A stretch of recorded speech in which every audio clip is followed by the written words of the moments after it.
रूस और यूक्रेन के बीच जारी जंग को लेकर हर कोई चिंतित है। हर तरफ अफरा तफरी का माहौल है। संयुक्त राष्ट्र सुरक्षा परिषद ने सभी सदस्य देशों का विशेष आपात सत्र बुलाने का आह्वान किया, बात करने और यूक्रेन के खिलाफ रूस के युद्ध को रोकने के लिए। एक विशेष आपातकालीन सत्र बुलाने के लिए एक प्रक्रियात्मक वोट के लिए कहा गया। भारत वोट से दूर रहा और तटस्थ रुख अपनाया।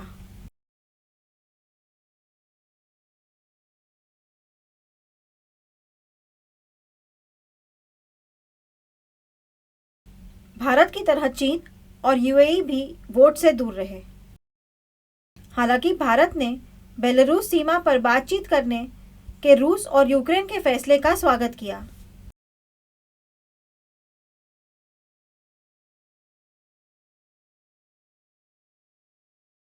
लेकिन आश्चर्यजनक रूप से अभी भी वोट से दूर रहा।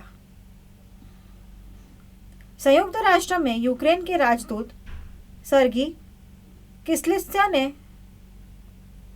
देशों का नाम लिए बिना कहा कि जिन देशों ने युद्ध रोकने के समर्थन में वोट नहीं दिया,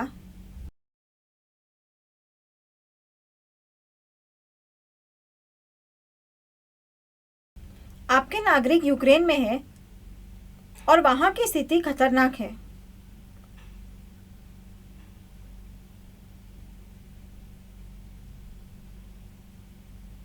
उन्होंने कहा कि इन देशों को वोट देकर युद्ध को खत्म करवाना चाहिए था। जैसे कि यूक्रेन रूस संकट चल रहा है, राष्ट्रपति व्लादिमीर पुतिन ने कीव और खार्किव पर हमलों के लिए परमाणु बलों को अलर्ट पर रखा है।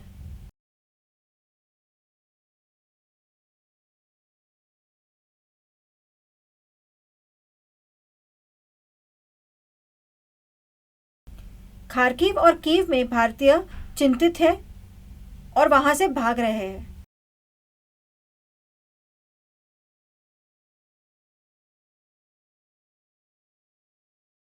हालात बहुत खराब होने के कारण वे यूक्रेन के सीमावर्ती देशों की ओर भाग रहे हैं।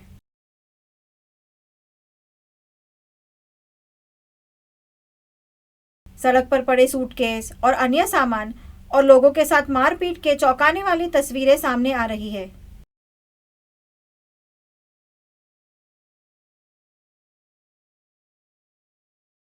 कथित हमलों को यूक्रेन की पुलिस ने अंजाम दिया है।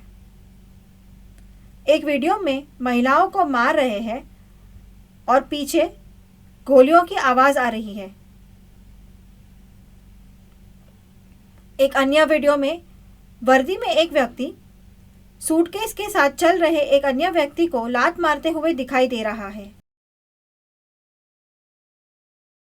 यह पहचाना नहीं जा सकता है कि वह व्यक्ति भारतीय छात्र है या नहीं, लेकिन यूक्रेन की सीमा पर फंसे कई लोगों ने हमले और उत्पीड़न का आरोप लगाया है।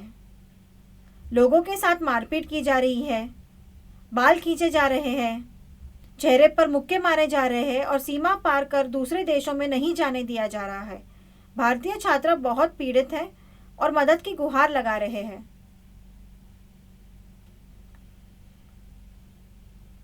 अन्य वीडियो में महिलाओं को प्रतिदित किया जा रहा है और उन्हें सीमा पार नहीं करने दिया जा रहा है।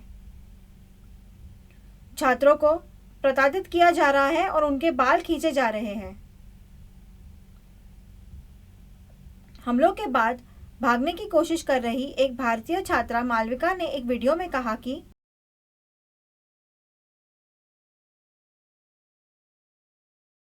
वह यूक्रेनी स्लोवाकिया सीमा के पास यूक्रेन चेक पोस्ट पर फंस गई थी।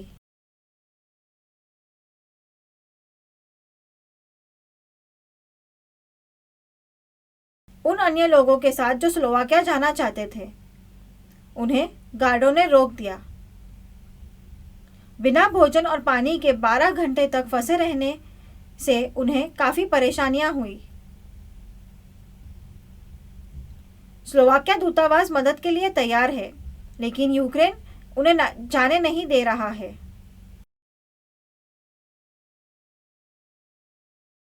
उसने आरोप लगाया कि पुलिस ने भीड़ को तितर-बितर करने के लिए मिर्ची और काली मिर्च के स्प्रे का इस्तेमाल किया।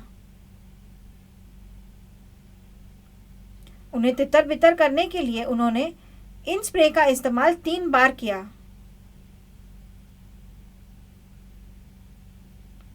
वे दूतावास से संपर्क नहीं कर पा रहे थे और नहीं जानते थे कि किसे कॉल करें और क्या करें।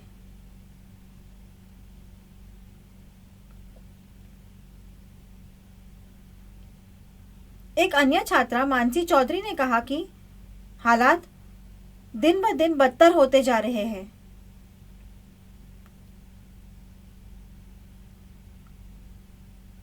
उसने कहा कि रूस द्वारा यूक्रेन पर हमला करने के बाद वह पोलैंड भाग जाना चाहती थी।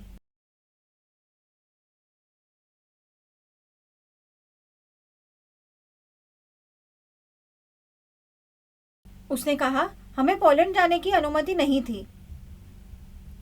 भारतीय छात्रों को प्रताड़ित किया जा रहा है। यहाँ तक कि छात्राओं को भी प्रताड़ित किया जा रहा है।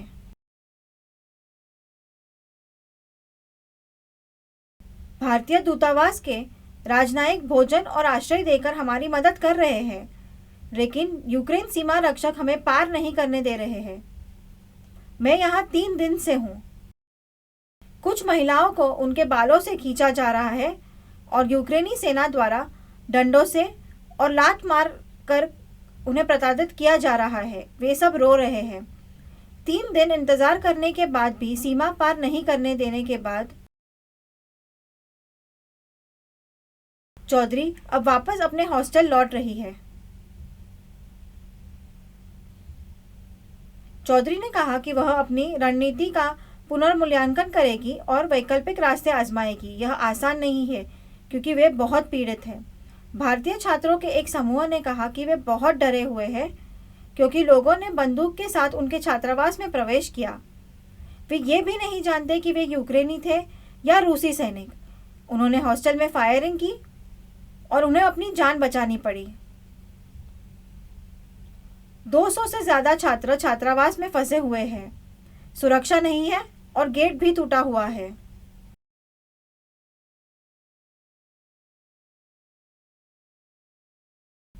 उनका हॉस्टल एयरपोर्ट के पास है, लेकिन बाहर के हालात इतने खतरनाक हैं कि वे डर गए हैं। उनमें से एक भी हॉस्टल के बाहर जाता है तो उसकी पिटाई तय है।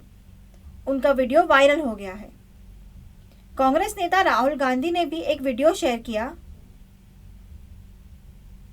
और कहा कि उन्हें बुरा लगता है कि भारतीयों को पीटा जा रहा है और भारत सरकार से जल्द ही कार्रवाई करने और उन्हें निकासी करने के लिए कहा। इस बीच भारत में यूक्रेन के राजदूत इगोर पोलिखा ने जवाब दिया कि वह भारतीय छात्रों के खिलाफ नस्लीय भेदभाव के कथित आरोप से सहमत नहीं थे। उन्होंने कहा कि भारतीय मीडिया को गलत संदेश और दहशत फैलाना बंद कर देना चाहिए।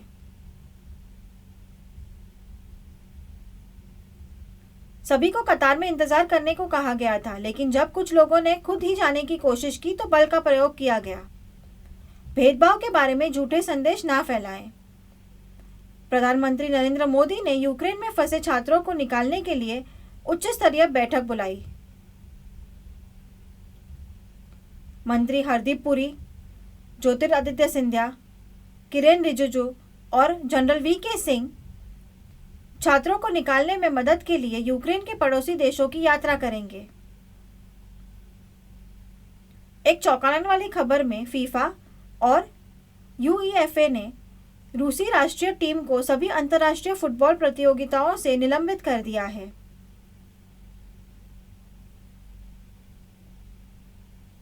क्योंकि उन्हें लगता है कि यूक्रेन पर हमला करना रूस की ओर से गलत था। इस प्रतिबंध के कारण रूसी टीम कतार में होने वाले आगामी विश्व कप से बाहर हो सकती है।